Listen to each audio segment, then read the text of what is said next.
Good evening. I'm Belva Davis. Welcome to the world premiere of Day of the Gun. As a television journalist reporting on the explosive events of the 1970s, I saw firsthand the fierce and prolonged struggle which engulfed America and the Bay Area. I covered the free speech movement in Berkeley, the emergence of the Black Panther Party, the anger, protest, and riots of the anti-war movement. Those were dangerous and fearful times.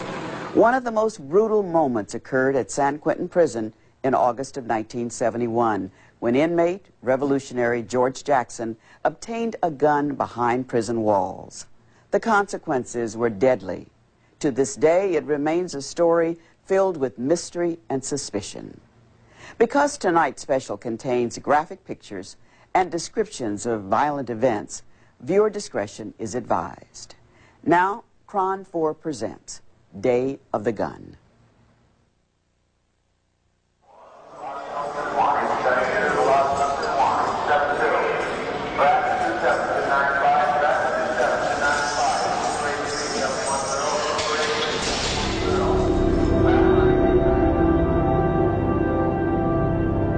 In spite of all, I am human and have done things that require forgiveness from others. I have transgressed against my fellows in moments of weakness and madness. I hope I can make it. George Jackson. In the fall of 1970, George Jackson skyrocketed to international fame with the publication of his book, Soledad Brother, The Prison Letters of George Jackson. By the next year, he was dead. George Jackson served a life sentence, which turned out to be a death sentence, for a $70 robbery.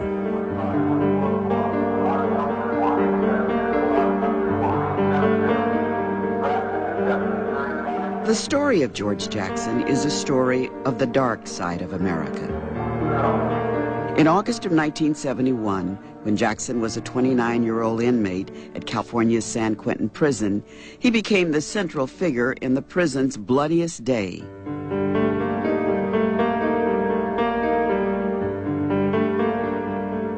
Jackson obtained a gun, and in less than 30 minutes, a murderous rampage turned the adjustment center into a slaughterhouse. 6 men, including Jackson, were killed. It was unprecedented. It had never, ever happened before. It's never happened again. During his prison life, George Jackson was a polarizing figure, hated as much as he was loved. He was a threat in the prison system. He was one that just didn't seem to be very afraid. He was defiant, he was proud, he was a revolutionary. George Jackson was a thug. My guess is that he stole lunch money from his grade school associates. He educated himself and emerged as the most powerful intellectual within the prison system.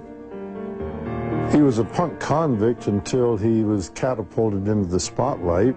Once in the limelight, I think he rose above punk convict, but I think he never rose above opportunist.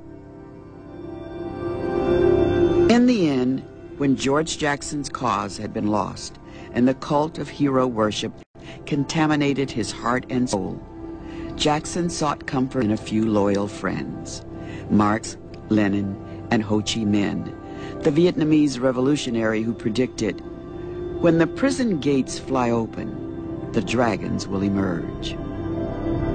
On a hot August day, with gun in hand, Jackson would tell the world just that.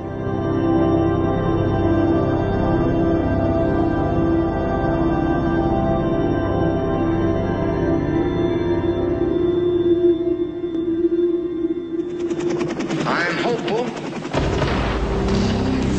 and I will try with best I can with everything I've got to end this battle and to return our sons to their desires.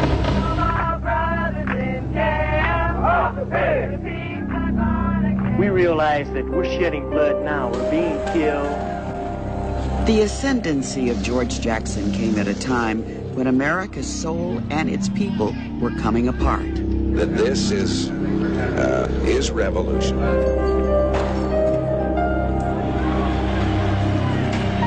We will not be fooled. The turbulent decades of the 1960s and 70s merged as one. The country's democratic institutions were severely challenged. Some advocated revolution. I'm going to start right now to inform white people of what they don't know. The black people in this country have been the victims of violence at the hands of the white man for 400 years.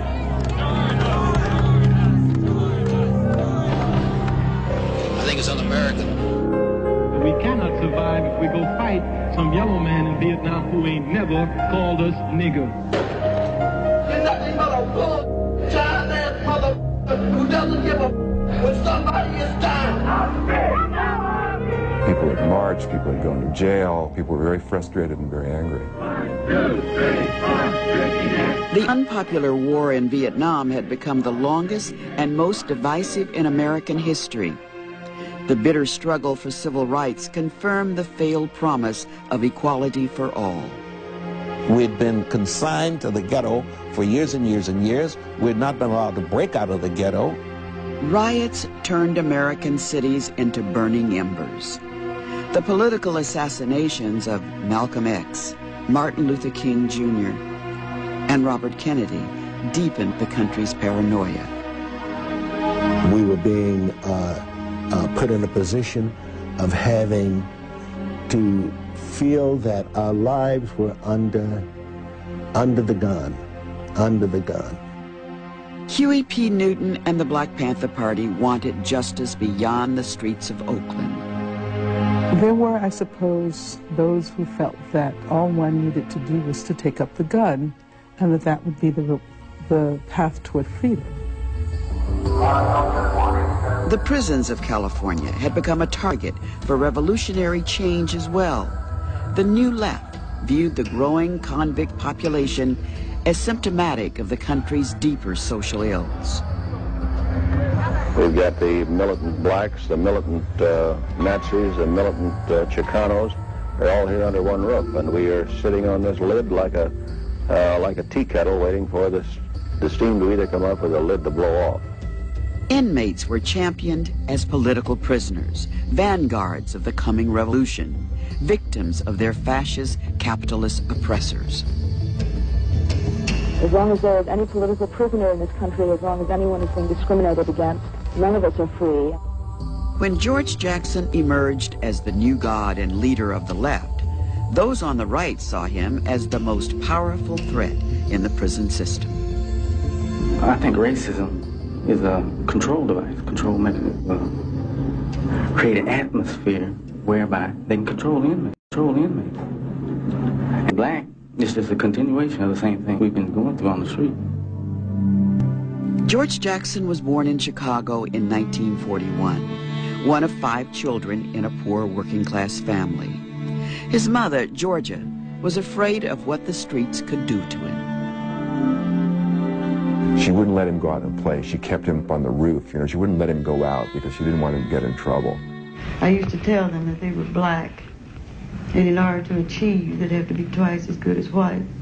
I said, if you're twice as good as a white in school, then maybe you'll make something. Yes, that's what I used to tell them. It was the truth. So why hide it from them? As a young boy at Catholic school, Jackson experienced racism. The playground was for white kids only. Growing up in the projects, he became involved in petty crime, fighting, stealing.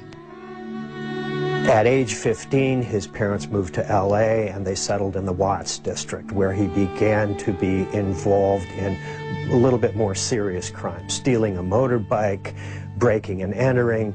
In 1958, he was convicted of a store burglary and sent to CYA, California Youth Authority camp, for several months. He escaped, fled back to Chicago, was involved in a knifing, came back to California in chains.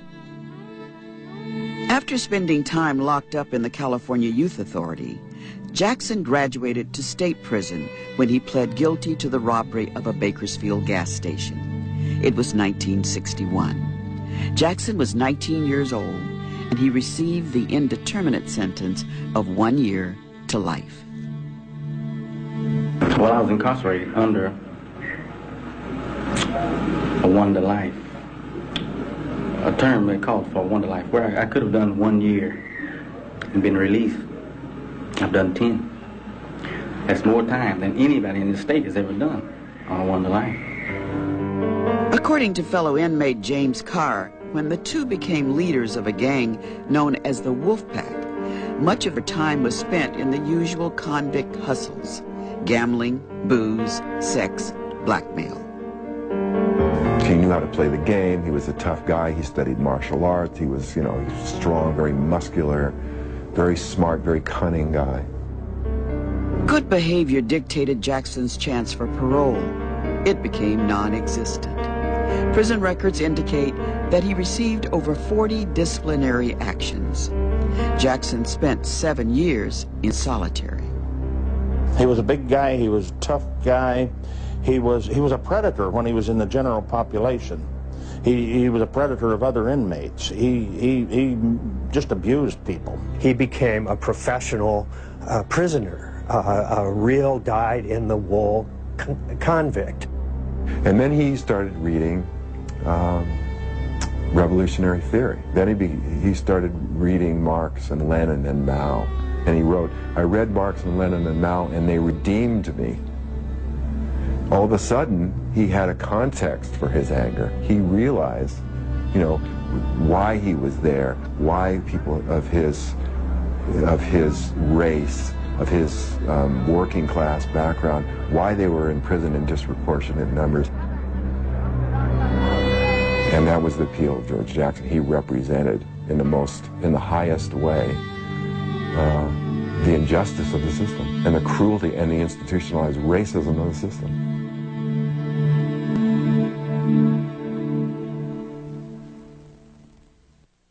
Coming up on Day of the Gun, inmate killings at Soledad Prison begins a chain of revenge and murder. We now return to KRON 4 Presents Day of the Gun. This program contains graphic pictures and descriptions of violent events. Viewer discretion is advised.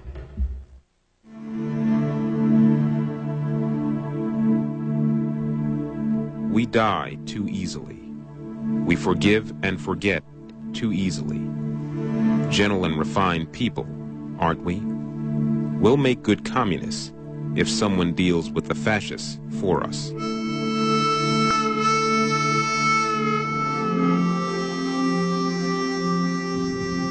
In January of 1970, George Jackson was one of more than 2,000 inmates at Soledad Prison. Jackson had been here before. Located 100 miles south of San Francisco, the prison was in the heart of the fertile Salinas Valley, the Salad Bowl of America, the place where famed author John Steinbeck wrote eloquently of the dispossessed.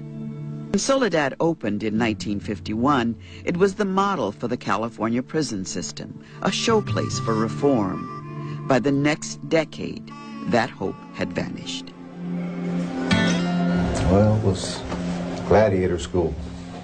Of course, you had your gangs, you had your AB, Aryan Brotherhood, you had your BGF, your Black Guerrilla Family, you had the Mexican Mafia. Soledad was a racist pit. It was a horrible, horrible place. I mean, the guards set the prisoners against each other. There were conspiracies everywhere. There were stabbings. There were murders. The guards were the enemy, the #1 enemy, because they were killing both of us. And George was trying to explain this to a lot of guys. They couldn't get it to their heads. Alan Mancino has spent much of his life behind bars, beginning as a teenager in the California Youth Authority. Like George Jackson, Mancino was from Los Angeles.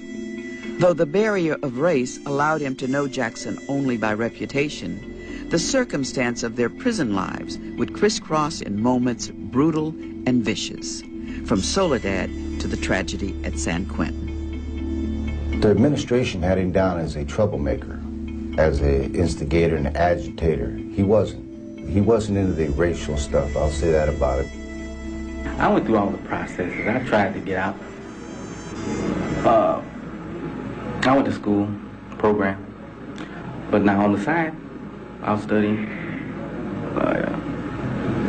things that I felt it would help the community. George Jackson was a prisonized, tough, sometimes brutal prison gangster. And this prisonized toughness made him the best proselytizer for revolution on the yard. At Soledad, the charismatic Jackson conducted secret political study groups with other inmates, trying to unify the prisoner class. He was an internationalist. He identified with international communist solidarity. And one of the projects he took on was that of transforming those who were behind bars, to move away from what he called a criminal mentality to a revolutionary mentality. And then he had the capabilities of mobilizing everybody. You know, if he said, hey, we're going to do this here, we do this here. And then when they saw this kind of power that could come from one person, naturally they feared that. On the morning of January 13th, 1970, a new exercise yard was opened at Soledad's notorious O-Wing. The prison grapevine had long predicted that a fight between black and white inmates would occur. Revenge was the motive because of the previous racial killings of blacks. I would say the majority of people in Soledad knew that when the new exercise yard was open, that there would be a fight out there. At around 9 a.m., a racially mixed group of inmates began entering the yard. W.L. Nolan, a prison boxing champion and Jackson's closest political ally, was among them. We said, well, get on the court, the basketball court. Everyone pick your man. When everyone's set, then we'll do it. The guard in the tower was O.G. Miller, white, 51 years old, known to be an expert with a rifle. Miller's background was similar to that of other guards. Ex-military, from a southern state, known to inmates as a racist. He was going to shoot somebody black. If it was a fight out there on the yard or somewhere, he wasn't going to shoot his kind. He was going to shoot the other guy. The fight started when Nolan threw the first punch at a white inmate. Others quickly joined the battle. As soon as they started scuffling, shots rang out. Without warning, Officer Miller fired his weapon at the inmates. Nolan was the first one shot. He was shot through the chest on the first bullet off of a .30 caliber, very high-powered rifle. He was shot right in the heart. It was straight up murder. A second, then a third shot fired, hitting two other black inmates. Both would bleed to death. A white inmate had also been wounded. And even Billy Harris, the one who really hated blacks, said that we thought we were just going to fight. Nobody really get killed. We get, you know, maybe some bruises and head bashing, but that'd be it. 3 days later, on January 16th, the Monterey County Grand Jury ruled the killings justifiable homicide. There was just a thickness of anger and a sense of injustice that had occurred. You just didn't kill us like that. And then dudes were saying like, damn, we dying, why are we dying by ourselves? And that was the attitude that everybody, you know. Not long after the ruling had been announced, outrage turned into retribution. At around 6:30 p.m., 26-year-old guard John Mills was beaten and thrown from the top tier of Y-Wing. Absolutely in the wrong place at the wrong time. A lot of people were glad. A lot of people were glad, white and black. Mills was killed not because he was Mills, it was because he was a guard, to pay back for the Opie Miller shooting. There was a note left on him. 1 down, 2 to go. That was stated really clearly. According to prison authorities, there were inmates, black and white, who witnessed the killing of Officer Mills. And the thing that killed me was them saying that they could hear Mills's keys jangling in the air as he fell or was thrown from the third tier down to the bottom. George Jackson, Fleeta Drumgo, and John Clouchet became the primary suspects in the killing of Officer Mills. Clouchet denied any involvement. So you were not involved in the assault or killing of John Mills? No. Did you see anyone assault or kill John Mills? No. Do you know if George Jackson, in fact, killed John Mills? No. Jackson, however, was a marked man. According to Alan Mancino, prison guards took him to a secret meeting. They believed Mancino was an assassin for the Aryan Brotherhood. They wanted me to take out George Jackson. They was going to open the cell up and open his cell up at the same time. And they wanted me to take him out. So I got word down to Jackson. That's the first time I've never really talked to him, never associated with him. I shot him a kite. I told him what was going on in the watching cell, that I wasn't going to do it. A kite is prison slang for a letter. Because I didn't want to kill him. I didn't want to do it. I didn't want to be involved in that. I had a grudging respect for the man. The way he conducted himself, and a lot of people hate him without reason.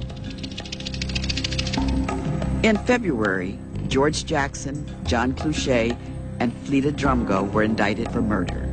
Known as the Soledad brothers, the case of the three inmates would become a cause célèbre. John Mills was the first guard murdered at the prison. He left behind a wife and son. Was the incident for which you're charged now, was it a revolutionary act on your part? You're asking me to confess to something? As a Unless you want to, did you kill the man? Look, one of the most important elements of guerrilla warfare is to maintain secrecy. I've killed nobody until, it's been proven. And they'll never be able to prove anything like that. KRON 4 presents Day of the Gun. This program contains graphic pictures and descriptions of violent events. Viewer discretion is advised.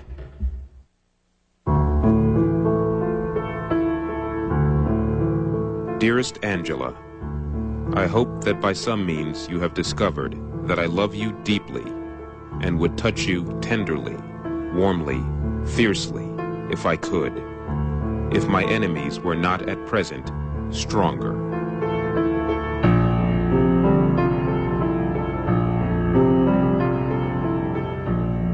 Black militant Angela Davis was among the most impassioned who rallied to the cause of George Jackson.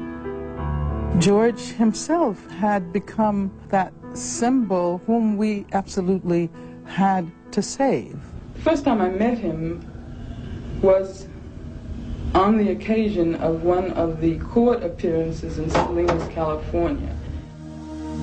Davis was one of 4 children, raised in a loving home by her school teacher parents in the racial hatred of Birmingham, Alabama. Acknowledged as a brilliant scholar, Davis studied Marxism and joined the Black Panthers. After a controversial fight, she was fired from her position as an assistant professor at UCLA for being a member of the Communist Party. It was during this time that Davis became involved with the Soledad Brothers Defense Committee and George Jackson.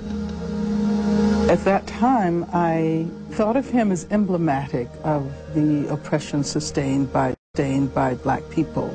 The 3 of them were in chains. It certainly evoked slavery. Viewed by some as the glamour couple of the revolution, Davis and Jackson formed a close personal relationship, sharing the same vision for political change. And it was, upon seeing him, very refreshing to realize that he was a human being, that he had joy in his heart. Davis also became friends with the Jackson family and teenage brother Jonathan, who idolized George. And I think, came to imagine his own life as worth nothing if it could not be used to free his brother.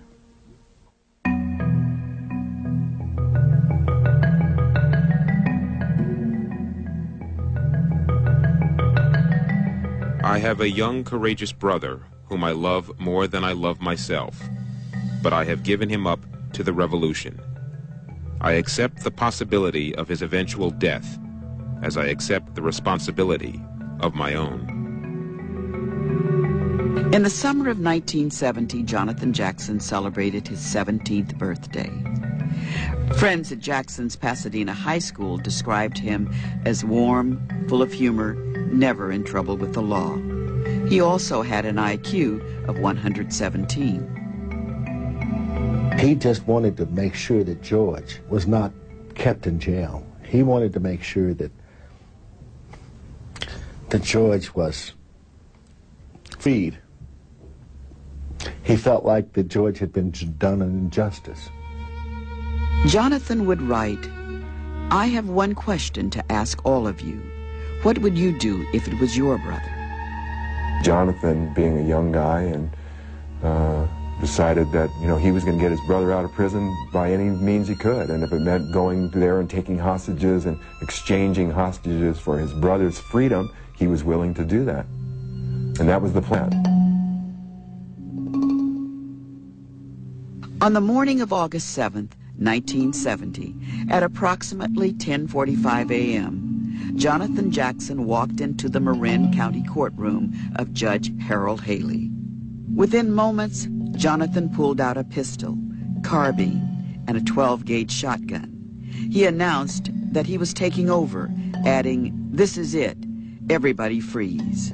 Weapons were given to inmates James McLean, William Christmas, and Rochelle McGee. As Judge Haley, Assistant District Attorney Gary Thomas, and 3 housewives who were serving as jurors were taken hostage, the gunman also stated, "We are the revolutionaries. The Soledad brothers must be freed." Taped under the neck of the 65-year-old judge was a shotgun. As they got out here, then this other bushy-haired, light-haired one came out. He had the automatic weapon. And he came out, and about this time, the one that had the gun on Judge Haley turned around and saw me. And he says, "Kill that mother." He says, "Kill him, kill him, kill him." Jonathan and his fellow gunmen led the hostages to a van in the parking lot of the Civic Center. By that time, the van was surrounded by various law enforcement people, including guards from San Quentin who just happened to be nearby practicing shooting. The guards' prison training included the no hostage rule. It meant negotiating for hostages would not happen. With Jonathan Jackson behind the wheel of the van, its human cargo was driving straight into the path of a San Quentin sergeant. He did not have radio contact with the sheriff or anybody else. He did not know that the sheriff of Marin County had said, "Let the van go." So he told his officers to fire.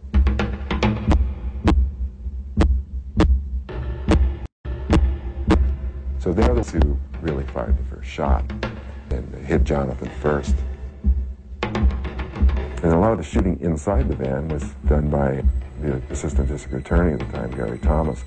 When one of the convicts went down, the gun fell on the floor. He picked it up and started firing, killing the other inmates inside. When the gunfire ended, Jonathan Jackson, William Christmas, and James McLean were dead. Rochelle McGee was wounded, as was one of the female jurors. Assistant DA Gary Thomas suffered a gunshot to his spinal cord and would be paralyzed from the waist down for life. In the frenzy of violence, the shotgun under the neck of Judge Harold Haley was triggered, killing him. When a shotgun goes off in someone's face, you can imagine how the kind of destruction and the gruesome effect of that, and so it was quite a shocking scene. I'm saying that there was no conspiracy, that Jonathan, a 17-year-old man-child, was working according to the dictates of his own mind.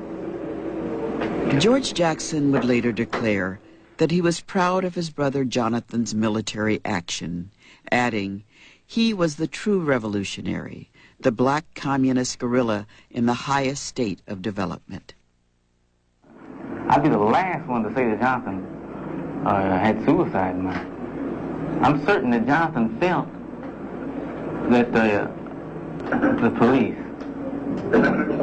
would have some concern, would give some concern to the lives of those 5 civilians. I'm thinking that Jonathan was trying to demonstrate to the public, to the people, just how he felt that these problems should be solved. I think that he was led to believe that it was possible, even by George himself. I think George encouraged this. I think George put him up to it. It's very tragic that he died at such a young age. I don't think many of us realized how exclusively focused he was on George. Nobody knows what he was thinking except Jonathan. But I think he did it for love of his brother and his country. He was trying to wake the people in this country up to the fact that black people had nothing. Because some of the weapons used by Jonathan Jackson were bought and registered by Angela Davis, law enforcement officials believed Davis was a co-conspirator. Davis fled and became a fugitive from justice, the object of a nationwide manhunt by the FBI. Her wanted poster listed charges of murder, kidnapping, and conspiracy. Well, I left because I did not think there was any possibility of justice. I didn't have any choice. It wasn't something I wanted to do. It was something I had to do. You're driven by fear. Absolutely. Absolutely. 2 months later, the 26-year-old Davis was arrested in a New York City motel. After her return to California, she was taken to the Marin County Jail and locked up 1 floor above the courtroom where Jonathan Jackson had taken the hostages. The Jonathan Jackson thing put us on the alert to specifically reinforced our belief that there are people out there, radicals out there, willing to do most anything in order to make their point or to free George Jackson.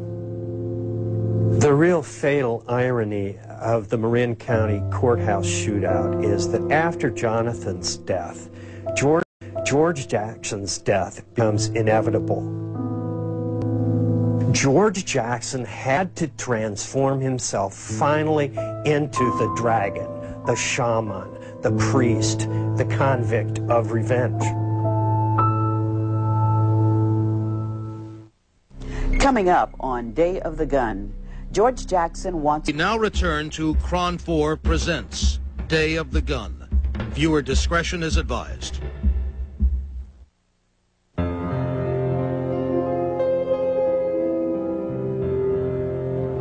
Dear Mama, I'm going to night school again and have encountered no trouble of late.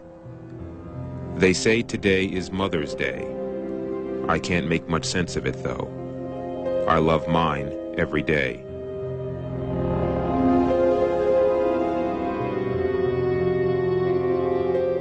You know, there are many black people in this country who have faith in the court. They believe they can get justice. I used to believe it myself, but not anymore. What happens to George now? What do you expect? I don't know what happened to George. In the summer of 1970, after the location for the trial of the Soledad brothers had been moved to San Francisco, George Jackson, John Clouchet, and Fleta Drumgo were transferred to San Quentin's Adjustment Center, the AC, home to the prison's most dangerous inmates, where the animosity between guard and convict was mutual. In October, Radical Chic came to the gates of the prison when a champagne party of 150 people was held to celebrate the release of Jackson's book, Soledad Brother. Though some in the prison system would dispute Jackson's credibility as author, the book was the apex of his prison transformation. It was a very personal book, a very novelistic book, and a book that portrayed George Jackson very unrealistically as a victim, a martyr of the prison system, which he was not. If there's anything that George Jackson was not, it's a martyr. Soledad Brother became a sensation, an international bestseller praised by the New York Times. Jackson was called the successor to Malcolm X. Black Panther Huey P. Newton said, "George was the greatest writer of us all." George Jackson had the understanding of what comes from the ground. What is the lowest moment in humanity? The letters to my family, my mother, my father, sisters, my brother, Jonathan, they were intended to familiarize them with the situation I was faced with here. Of course, here in prison, we see the repression, the exploitation, the victimization of lower class people. The book offered many sides to Jackson's personality. There were epistles on slavery, the evils of capitalism, adoration for Cuban revolutionary Che Guevara. Jackson wrote often to his mother, Georgia, revealing their disagreements and love. He also corresponded with his father, Lester, a man whom Jackson believed had been defeated by a racist society. How do you think I felt when I looked in your face, saw the clouds forming, and see your best efforts go for nothing? I count the times on my hands that you managed to work up a smile. The book was also a public relations triumph for Jackson's attorney, Faye Stender. Stender was tireless in making her client and prison letters famous throughout the world. And she really was involved in making George Jackson a celebrity. Jackson affectionately called the well-known 39-year-old Berkeley lawyer his small but mighty mouthpiece. Afraid for their lives if they testify or are even friendly to the defense in the Soledad brothers' case. And as breakfast with Jonathan at various times. Faye Stender also convinced a fellow radical attorney, John Thorne, to join Jackson's case, a case which Stender believed needed to be tried in the court of public opinion. She was diminutive, smallish, brilliant mind, knew exactly what she wanted. When Stender organized the Soledad Brothers Defense Committee, engaging famous names like actress Jane Fonda to raise money and notoriety, Stender wanted to create an atmosphere of acquittal. It is incumbent upon all of us to speak out about it, to make it known to the public what is happening in this country, that there are political prisoners, political trials. But in the days and months after his brother Jonathan's death, some began to see a change in George Jackson's personality. He acted like he didn't care about anything anymore after that. He was more introverted. He seemed like he got irritated at things more quickly and stuff. You know, like one day, I don't know, some guard did something to him in the visiting room. He got in a hell of a fight with him in the visiting room. Yeah, he changed a lot. Others believed Jackson's years in incarceration had limited his real-life view of the outside world.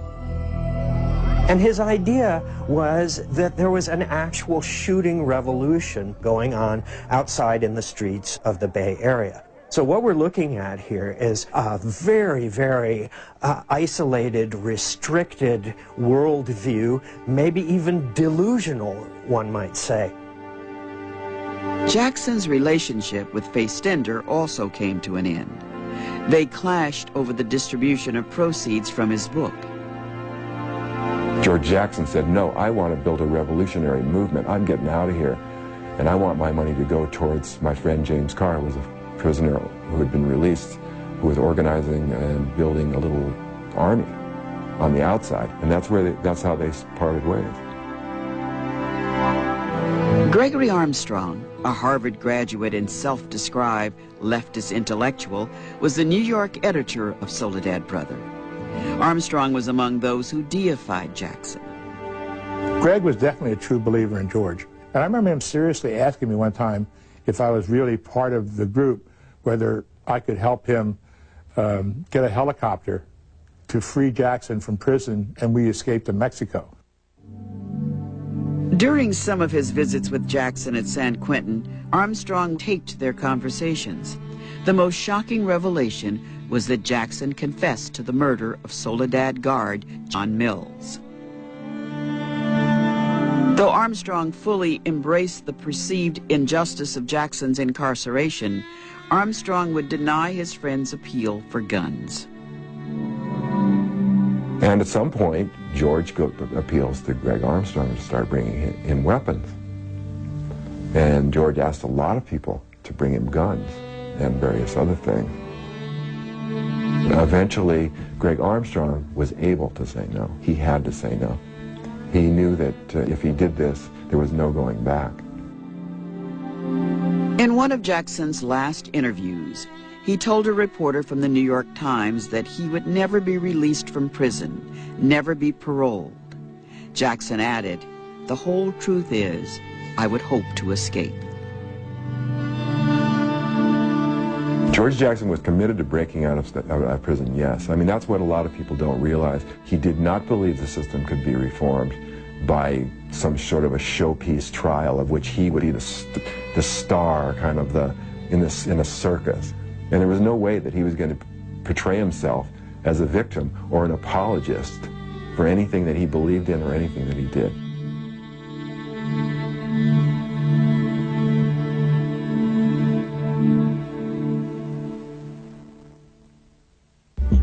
Next, on Day of the Gun, George Jackson takes over the Adjustment Center, and the madness begins. To learn more about George Jackson and Day of the Gun, you can log on to our website at KRON4.com. An oasis of calm in a frantic world. That's what I call my radio station. And guess what? It's classical music. Classical 102.1 KDFC. A new kind of classical station, hosted by real people. So casual and comfortable, your day may take on the unfamiliar feel of sanity. Classical 102.1 KDFC, because I can use all the sanity I can get. Try it for yourself. We'll be the first to tell you, there's nothing that remarkable about the back seat of a Nissan Altima. Until you realize how far away it is from the front seats. The 2003 Nissan Altima, thoughtfully equipped at $18,999. See it at your Nissan dealer.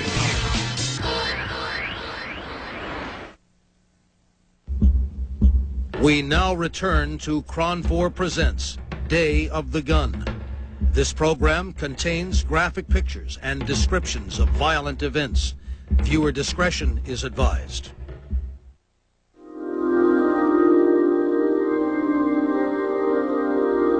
It's going to be kill me if you can, fool, not kill me if you please.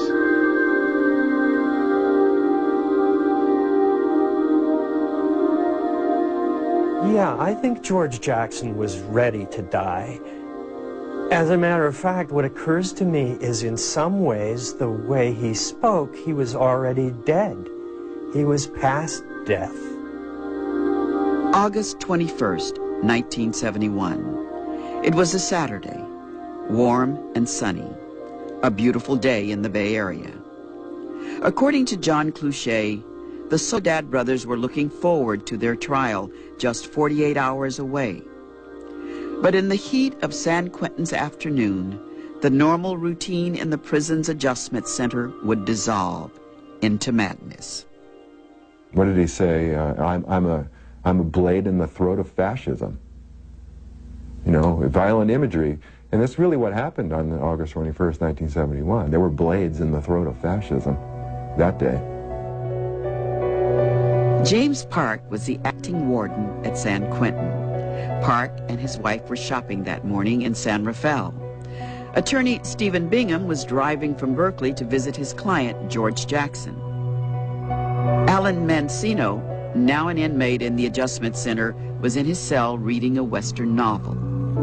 One of the officers on duty was Paul Krasniss. Krasniss was a 52-year-old family man who lived in Novato with his wife and 3 daughters. He was a very caring father. He would be there when I first learned how to walk. You know, he was there holding me, making sure I was okay, my first steps.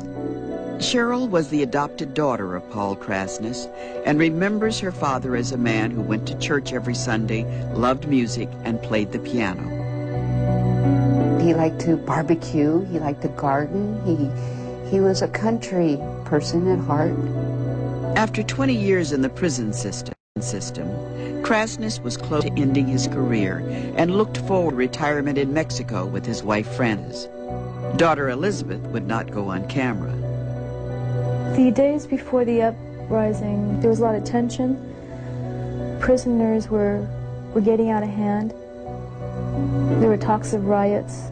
And he even said to my mother once, well, I don't even know if I'll be coming back or if I'll come home.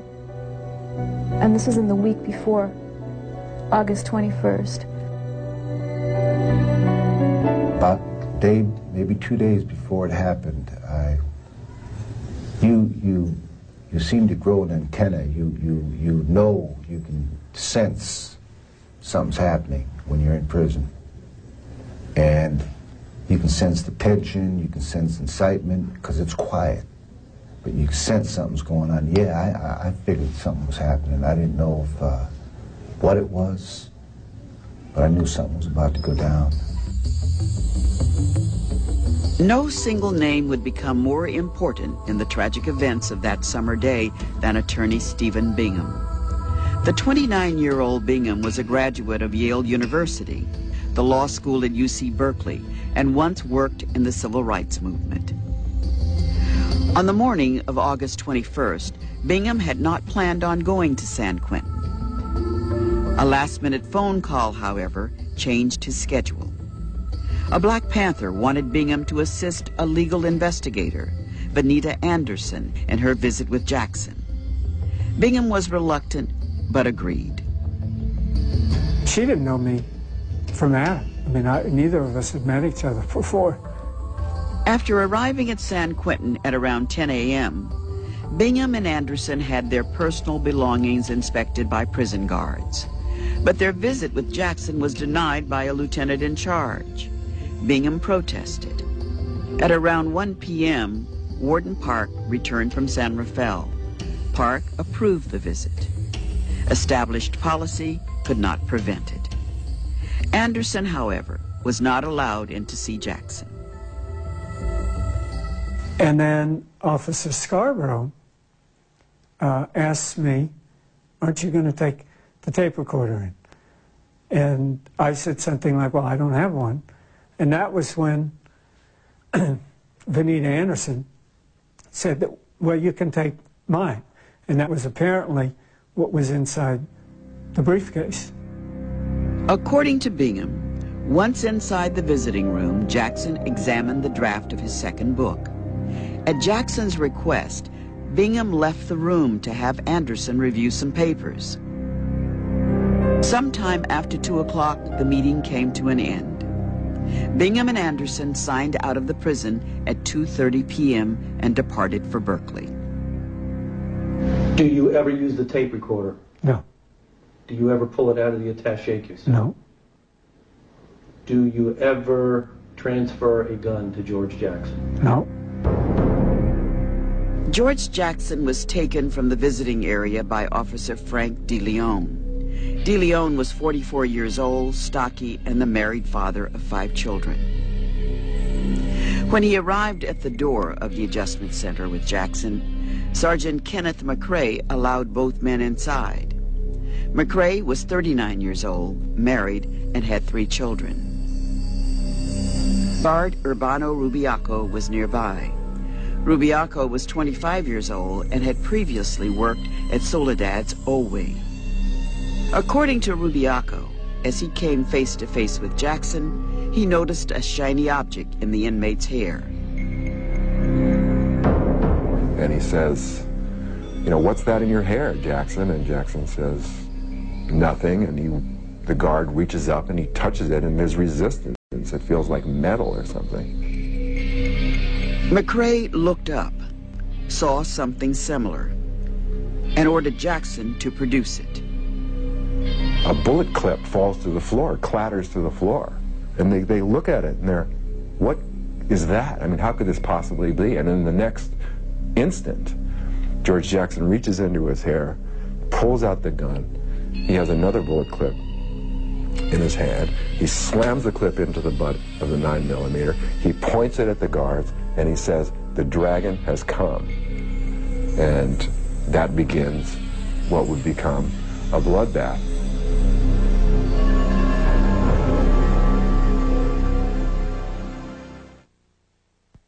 Coming up on Day of the Gun, San Quentin's worst day. We now return to KRON 4 Presents Day of the Gun. This program contains graphic pictures and descriptions of violent events. Viewer discretion is advised.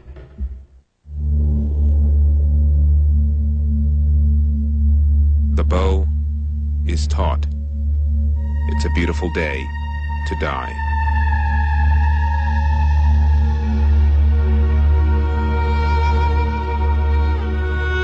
With gun in hand, George Jackson was in control of the adjuster.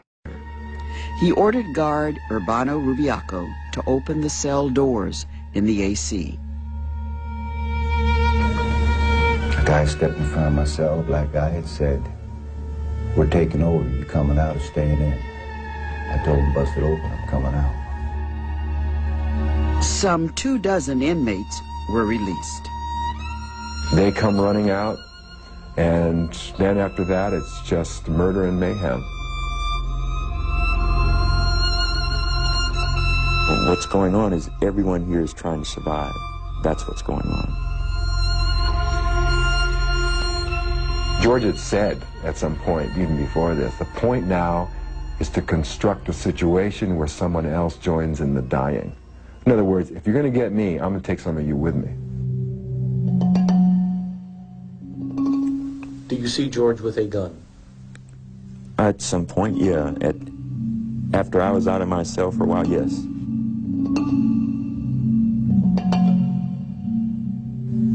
I'm not sure which one it was, but I saw him getting strangled. I saw the guy kneeled on his back, and he had some kind of a cord, looked like from a radio or something.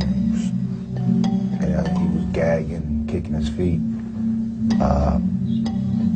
And the guy said, this ain't getting it. And he went off to get a razor blade or something. He come back, that's when he started going off in his throat and strangling him. Another guy was with him. And the kicking of his feet was bothering me, you know, it was like little quick kicks. And so I walked around the other side, you know, I didn't want to watch it. What happened was that the guards were hogtied with electrical cord from the radio systems in the cells, and then their throats were slashed with homemade blades made by putting razor blades on the end of toothbrush handles. According to Johnny Spain, he remained in the area of the kitchen and foyer, not realizing that the inmate takeover had spiraled out of control. Do you know who killed the guards? No. Do you know who assaulted the guards? No. Alan Mancino, however, saw more than he could ever have imagined. The guards were groaning, grunting, they were urinating on themselves, and, you know, it was a mess, man. You know, it ain't like you see on TV, you know, it's not neat and nice, it's down and dirty. Sergeant Kenneth McCrae was bleeding heavily. McCrae ends up living to tell the tale and living through it miraculously, even though his throat was cut from ear to ear. And he's stacked up, and the other guards are piled up on top of him and alongside of him. McCrae was laying next to fellow officer Paul Krasniss, who also had his throat slashed.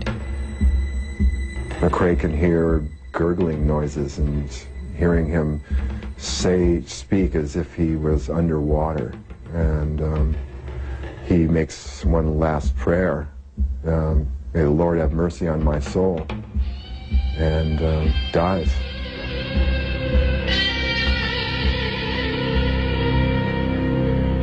Moments before guard Frank DeLeon was shot in the head, George Jackson was overheard saying, "It's time we found out if this piece really works." DeLeon's body slumped on top of McCrae. As Alan Mancino searched for a safe place, inmate Ronald Cain questioned what to do. I said, man, you better get you something to work with. I said, because we're next. You know, and I was talking to him. I was scared, but I knew what was going to happen. They tied him up and they cut his throat. They came to me and said, "You want to be tied up too?" I said, "No, I'm not getting tied up." Inmate John Lynn suffered the same fate as Ronald Cain. They're murdered. George gives the order, you know, these guys got to go. They saw too much. They're not one of us. You know, and so these guys become victims just by chance.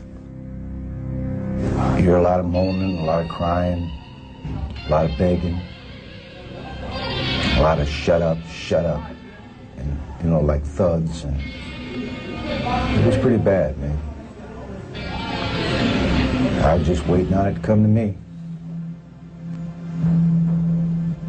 23-year-old Officer Charles Breckenridge would become another victim. After escorting inmate John Cluchet from the visiting area, both men entered the adjustment center.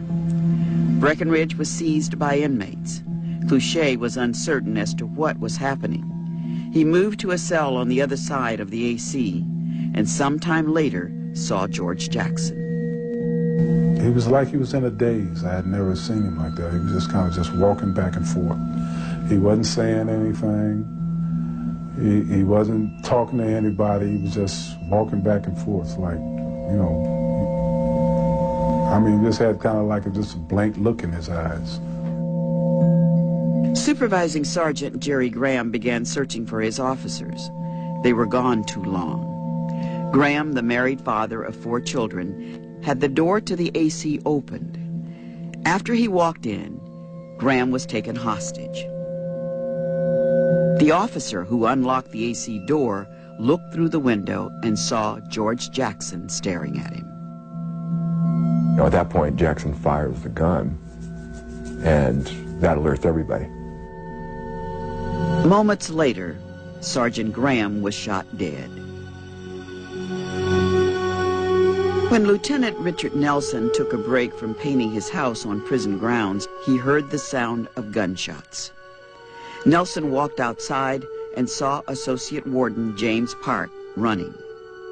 Moving very quickly down the hill towards the prison, he said, "You better get in there, George Jackson's loose with a gun."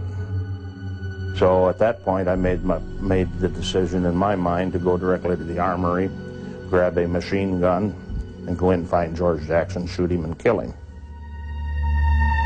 The floor of the AC was covered in blood. Johnny Spain was desperate to leave what he called the chaos. It was at that point that I was trying to get the keys. It's like, okay, it's time to get this door open for me to get out of here. That's what it's time for.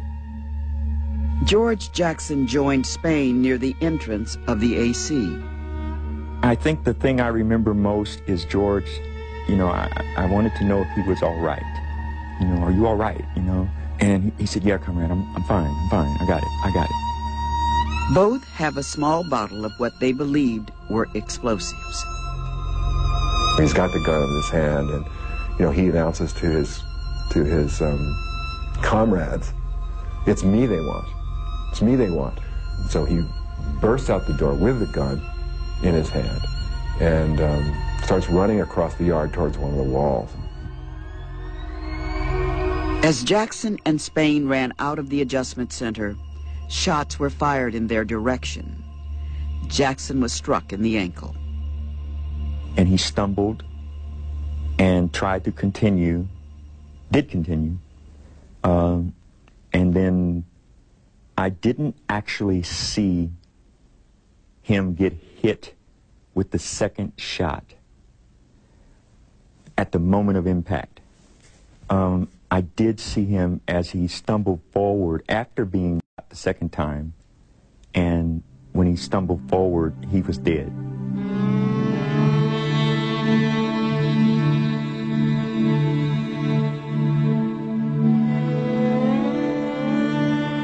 An officer laying on the north block gun rail aimed his .30-30 Winchester rifle at Jackson and fired the fatal shot.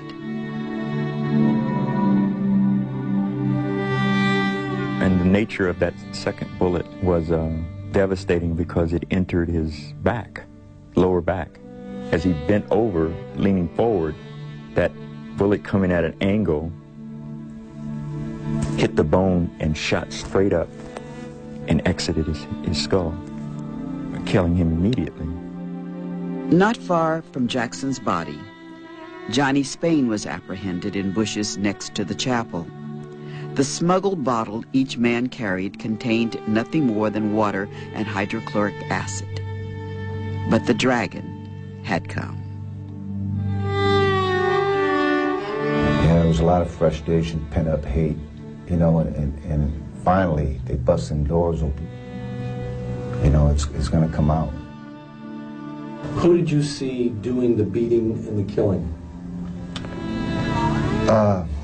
Convicts. I got no names for you. I'm not going to give any names. I'm not going to get anybody busted. I think what happened was going to happen anyway. It was just that time.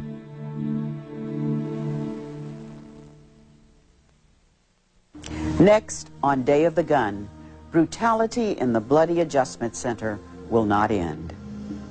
Day of the Gun. This program contains graphic pictures and descriptions of violent events. Viewer discretion is advised.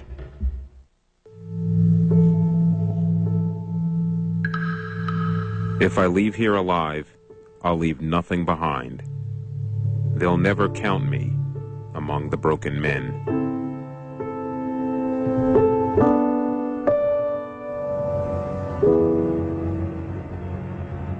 The body of George Jackson suggested finality, but the adjustment center remained in turmoil. Alan Mancino was in a fight for his life. According to Mancino, it was racial, black against white. So I was in kind of like the corner, and 4 or 5 of them ran at me, and we started fighting, and we fought. I mean, it was like, when you're fighting for your life, it's like you don't even get tired. It's just like it's pure adrenaline, you know. And I was fighting, and someone said, "They're coming," or something like that. You know, man's coming. They're coming. Heavily armed prison guards entered the adjustment center. Lieutenant Richard Nelson fired warning shots from his .45 caliber machine gun.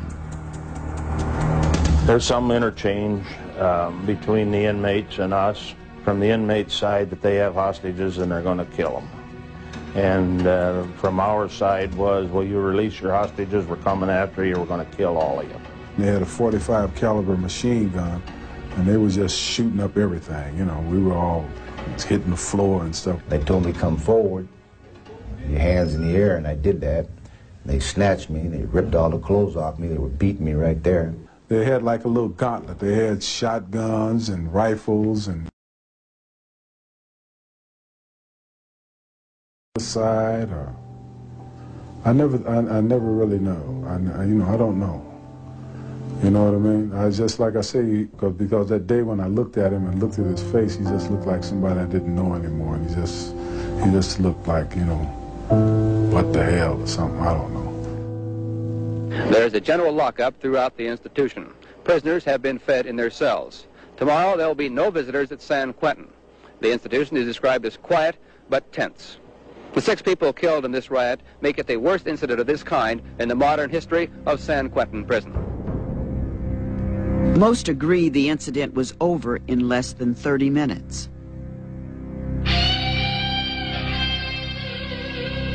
It was very much like a war. I mean, people, they could smell it, they could hear it outside. It was an earth-shattering, day. It was a terrible day.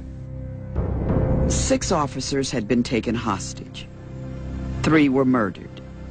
Their bodies found in George Jackson's cell. Sergeant Jerry Graham had multiple stab wounds and was shot in the head. Officer Frank DeLeon was slashed, strangled, also shot in the head. Officer Paul Krasnick received 4 deep cuts through his throat and was strangled to death. The 2 white inmates, Ronald Kane and John Lynn, suffered fatal wounds to the neck area. The 3 guards who survived were rushed to a hospital in Marin County for treatment. They were all stab wounds or slicing wounds. On the neck. McCrae has one on either side. Rubiasso has a long cut on his neck and several minor ones at various places on his neck.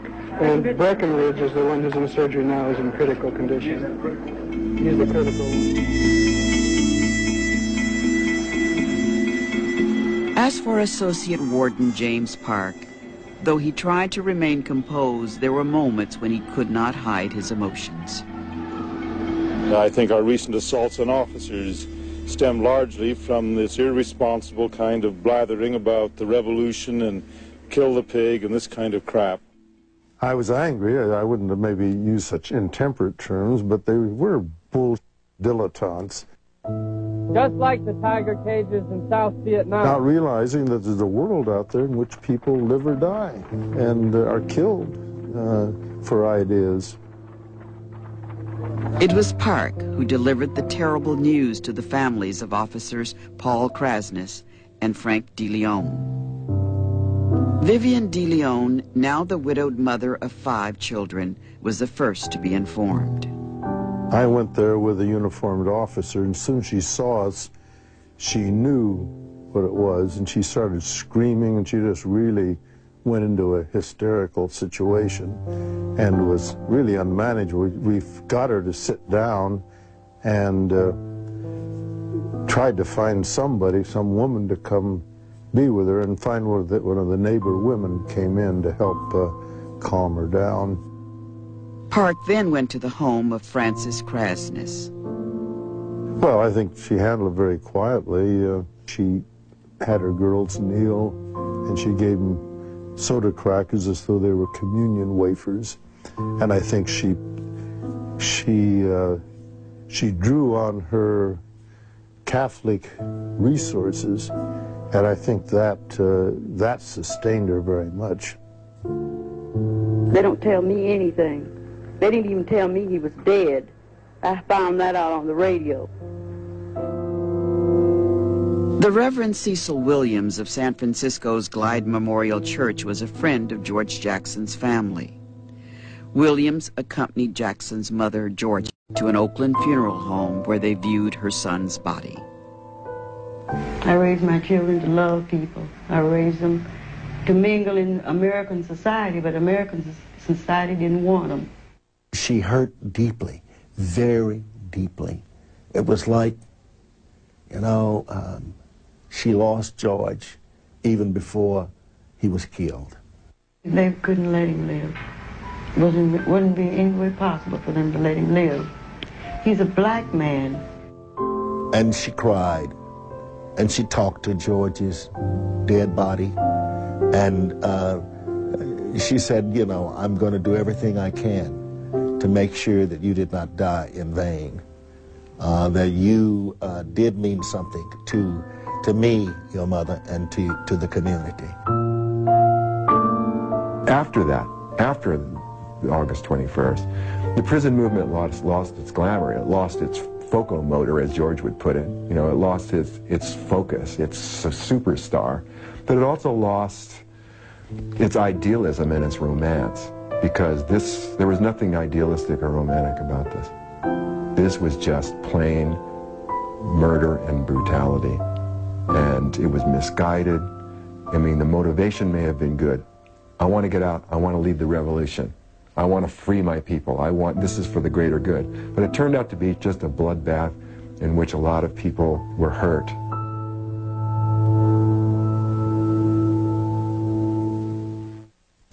Coming up on Day of the Gun, after the death of George Jackson, violence breaks out in the streets of the Bay Area. We now return to KRON 4 Presents Day of the Gun. Viewer discretion is advised.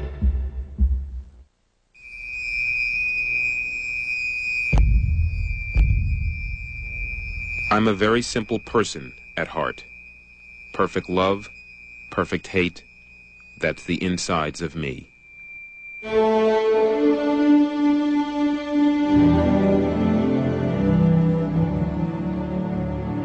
The days following August 21st were filled with more outrage, bloodshed, and overwhelming sadness. The funerals for the San Quentin Guards were attended by hundreds of law enforcement officials, as well as family and friends. It was a painful and bewildering time for everyone. I didn't think Mom was going to be able to hold up, to be honest. It was very hard on her, very difficult. I think we were all in a state of shock. We couldn't cry, we were almost zombie-like. And then as the days went on and we learned of how it happened, you know, it was like, oh my God, it's still in all of our hearts. It's a wound that has never been healed. The family of Paul Krasnius said their last goodbyes at Mount Olivet Cemetery in San Rafael. Not far away, protesters gathered outside the gates of San Quentin. Hundreds demonstrated against what they believed was an ongoing reign of terror inside the prison. There are 26 people locked up, and they are all hurt, and they will not give them medical attention. Gracious physical beatings by prison guards with blackjacks, clubs, and guns. And as a person who totally is against bloodshed, Willie Brown was a state assemblyman at that time. I would encourage you not to get any of us killed, including yourself. We went out there for the express purpose of trying to make sure that the system didn't come unravel and people begin to needlessly lose their lives. The atmosphere was tense, suspicious. We couldn't even bury our dead. These people were out there protesting, getting us away from the funerals, returning to the prison, putting on our riot gear and protecting the prison. San Quentin officials were concerned about the potential for violence. We had a number of officers with shotguns in a garage near the gate, and that was the first line of defense, because the second line of defense was submachine guns up closer to the wall. And if these kids had actually broken through, it would have been a tragedy. We got some of the damnedest people you ever seen in your life working in corrections, and they got plenty of... According to Willie Brown, it was Ray Precunier, director of the California Department of Defense, who allowed leaders from the black community to go inside San Quentin and inspect it. What we found, frankly, was what Precunier and his people had said, that yes, there was a lockdown, yes, there had been, you know, incidents, but no, there was not this reign of terror. But the anger could not be contained. Under heavy security on the morning of August 26, the Soledad brothers were driven to the courthouse in San Francisco. The courtroom at San Francisco was tight. Authorities feel violence has a way of following the Soledad brothers. The hearing for John Clouchet and Fleta Drumgo became bitter and erupted into a bloody fight. As bailiffs tried to remove Clouchet's mother for creating a disturbance, a scuffle broke out when two black men interceded on her behalf. Members of San Francisco's tactical squad rushed into the courtroom to restore order. The authorities cleared the courtroom, called an hour's recess, and began reinforcing security. And this is Tom Snyder, NBC News. 2 days later, on the morning of August 28th, bombs went off at state buildings in San Mateo, Sacramento, and San Francisco's Ferry Building, which housed satellite offices of the California prison system. No one was injured. A member of the terrorist group, the Weathermen, claimed responsibility for one of the explosions. A note sent to a local newspaper called the bombings an outraged response to the assassination of George Jackson. The 28th was also the day of Jackson's funeral. This system, called American Justice, murdered George Jackson.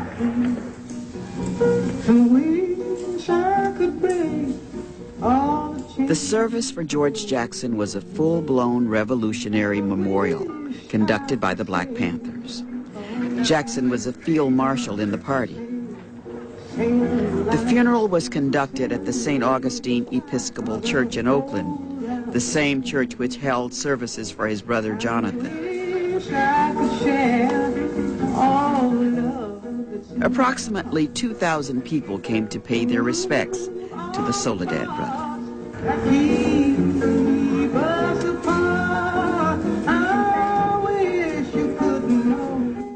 Panther leaders Bobby Seale and Huey P. Newton delivered eulogies. And we will raise our children to be like George Jackson, to live like George Jackson, and to fight for freedom as George Jackson fought for freedom. The Jackson family sat in the front row, tears running down the face of Lester, George's father. I wish I could give all I'm longing to give. I wish I could live. George Jackson's funeral was the prelude to yet another death. The next night, at around 9:30 p.m., gunmen entered San Francisco's Ingleside police station. A 12-gauge shotgun was fired, hitting Sergeant John Young in the chest, killing him. A letter was sent to local papers declaring the Ingleside attack revolutionary violence for Comrade Jackson's political assassination. Next, on Day of the Gun, 6 inmates go on trial for murder. Presents Day of the Gun. Viewer discretion is advised.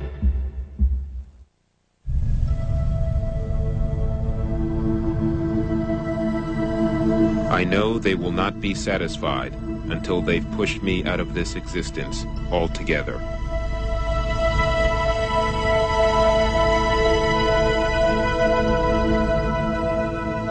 The overwhelming anger and sadness which occupied the days following August 21st now turned to endless questions, accusations, and conspiracy theories. Many were convinced George Jackson had been murdered. George Jackson, field marshal for the Black Panther Party, a soldier in the People's Army, gave his life in an attempt to free political prisoners. Warden Lewis S. Nelson and Associate Warden James W.L. Park, through their agents, did, on August 21st, 1971, killed one George Jackson. I believe they killed him and threw him in the yard. Richard Nelson has always dismissed the notion that there was a prison or guard conspiracy to kill George Jackson at San Quentin. Well, it's preposterous. It really is. There's nobody would even consider that or think of it because it's futile. There's no way you could get it done without getting a death sentence yourself. We're satisfied now that it was brought in underneath a wig, and since we found the wig this morning. There was also the story of the wig. It is an honest-to-God bona fide wig. Prison authorities believed that Jackson was wearing this afro wig under which the gun was hidden. The San Francisco Chronicle conducted a reenactment. Attempts to hide the gun failed, and when the model walked, the gun wobbled dangerously. The distance Jackson had to walk from the visiting area to the adjustment center was approximately 50 yards.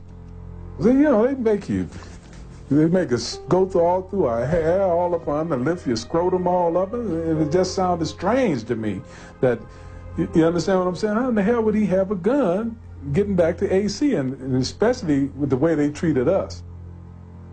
There was also the appearance of the so-called pants pocket letter. The letter was an exchange between George Jackson and his friend, ex-convict James Carr, outlining preparations for Jackson's prison breakout. The letter raised more questions. Did the two men plan an escape for August 21st? Or would Jackson make an attempt 2 days later at the opening of the Soledad brothers' trial? I don't believe that he had any intention of putting the gun in the prison. The only thing that makes sense would have been for him to have produced the gun in court.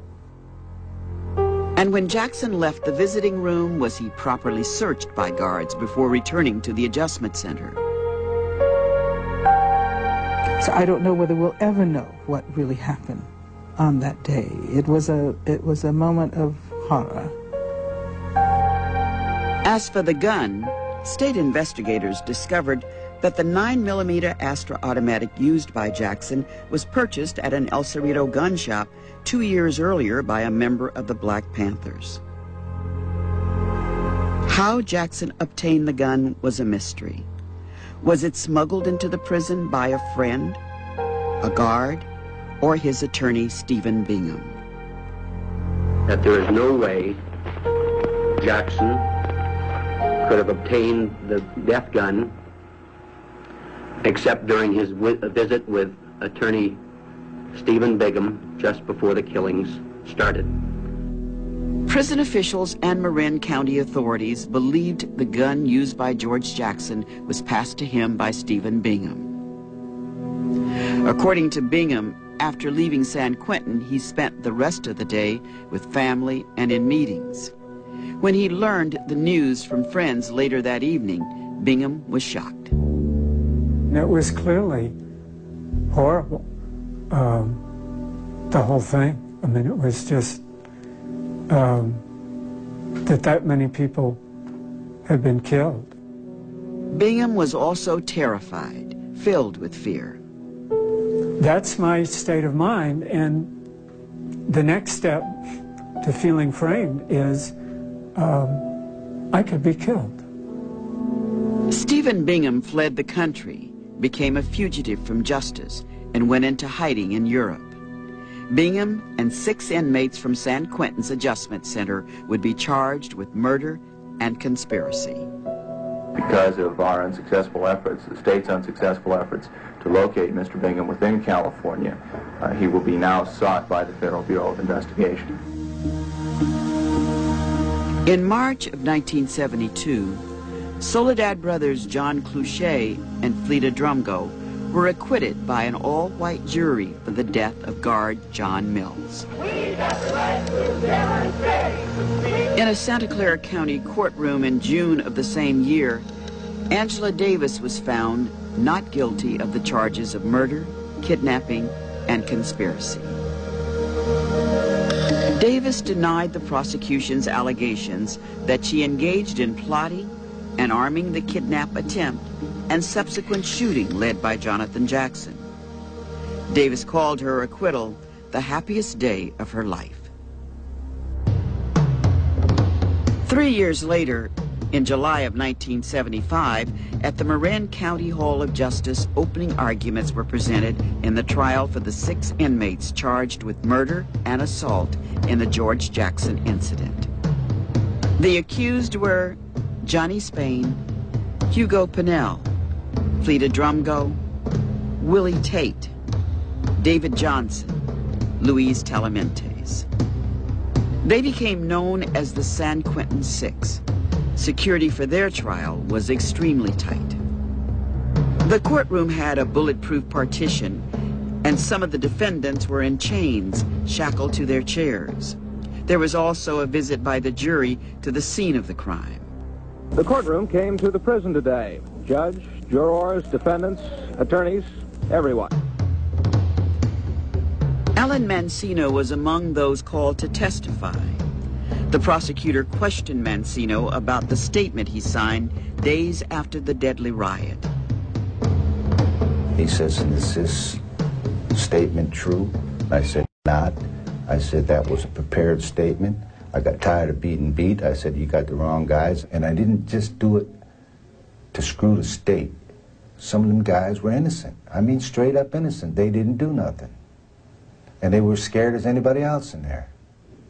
You know? Can you say who that was? No, I can't. The parade of witnesses included the surviving guards, Kenneth McCrae, Urbano Rubiaco, and Charles Breckinridge. Each man offered damaging testimony. Defense attorneys said they lied. The trial lasted almost a year. In August of 1976, the jury reached its verdict. Johnny Spain was the only defendant convicted of murder, found guilty in the killings of guards Frank De Leon and Jerry Graham. Spain, who was also a Black Panther and had run from the Adjustment Center with George Jackson, did not testify on his own behalf. Spain received 2 life sentences. Hugo Pinnell was found guilty of assaulting 2 guards, Urbano Rubiaco and Charles Breckinridge. David Johnson was found guilty of assault. He was released from prison because of time already served. Willie Tate, Luis Talamentes, and Fleta Drumgo were acquitted. The controversial and complicated criminal trial of the San Quentin Six was the longest in California history. It was also the most expensive to prosecute. The state had spent over $2 million. Coming up on Day of the Gun, revenge in the years after. Sports store. Ain't no doubt my king of the mountains built for Tug. We now return to KRON 4 Presents Day of the Gun. Viewer discretion is advised.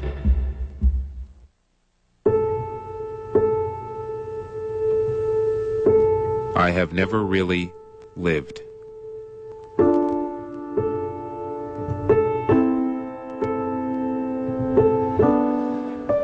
In the years after the killing of the 3 black inmates at Soledad Prison, the trail of blood and revenge led to the deaths of at least a dozen others, inside prison and beyond. Fleta Drumgo, who was released from jail in 1976, was shot dead in the streets of Oakland 3 years later. Police call the killing a gangland-style execution. Attorney Faye Stender, the true believer who fought for George Jackson's freedom and made him a cause célèbre, became another victim in May of 1979 when a member of the black guerrilla family invaded her home armed with a gun. On the forced entry into the household, the gunman asked for Faye Stender by name. Has her sign a document saying that she betrayed George Jackson. I betrayed George Jackson, has her sign it. And then after she signs it, he shoots her full of holes with a handgun. And miraculously, she doesn't die. In January of 1980, Faye Stender's assailant, ex-convict Edward Brooks, was convicted of attempted murder and robbery and sentenced to 17 years. Brooks was later stabbed to death at Folsom Prison. Not long after the trial, Stender traveled to Hong Kong, where she lived alone. In the spring of 1980, paralyzed and in constant pain, she committed suicide by a drug overdose. Faye Stender was 48 years old. Stephen Bingham returned to America in 1984 to reclaim his life, ready to stand trial. I'm very confident that a jury is going to acquit me. Bingham's trial began in April of 1986 at the Marin County Courthouse. He denied the allegations against him. By summer, the jury had reached its verdict. Bingham was found not guilty of 3 counts of murder and conspiracy. It's relief. It's just joy and relief. I'm vindicated, but on another level, you're never really vindicated. At the age of 44, Bingham resumed the practice of law, and at present is an attorney for a San Francisco legal aid center. A handful of supporters were on hand to greet Johnny Spain when he left the state prison at Vacaville. In March of 1988, Johnny Spain regained his freedom when he was released from prison. Spain's conviction for murder as one of the San Quentin Six was overturned by a federal judge. Today, Spain is a consultant for criminal justice issues and teaches civics at an alternative high school in San Francisco. Angela Davis is a professor of the history of consciousness at the University of California at Santa Cruz. Davis is also involved in the prison abolition movement. Officers Kenneth McCrae and Charles Breckenridge resigned from San Quentin not long after their ordeal and eventually departed California. Officer Urbano Rubiaco remained with the Department of Corrections and after a brief time also resigned. Soledad brother John Cluchet is an inmate at the California State in Lancaster. Incarcerated since 1980, Cluchet is serving a life sentence for a drug-related murder.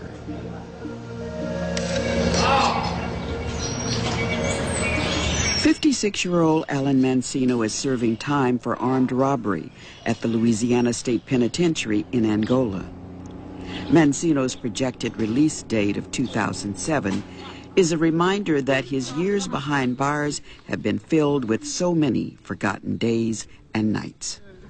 But the memory of that terrible day in August, over 30 years ago, will remain with him forever. You don't constantly think about it every day, but when you lay down in your rack at night, you close your eyes, and you get to thinking, where's so-and-so, and one thing reminds you of another, and there it is. You think about it, and I'm sure every man that was in there that day thinking about it, every one of them know what happened, whether they was on the receiving end or the giving end.